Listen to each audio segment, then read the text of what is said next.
Want to log into your Roblox account?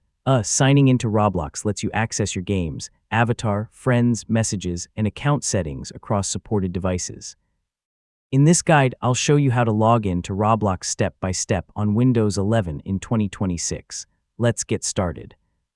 First, launch the Roblox app from the Start menu or open your preferred web browser and visit the official Roblox website. Both methods allow you to access your Roblox account.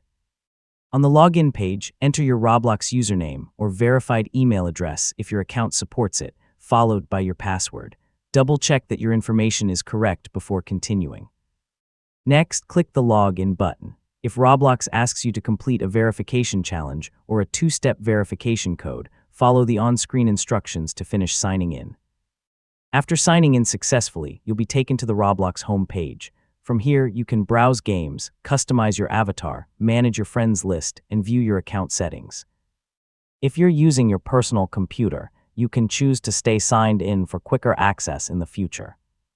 However, avoid doing this on shared or public devices, and always sign out when you're finished to help protect your account. And that's how to log into Roblox.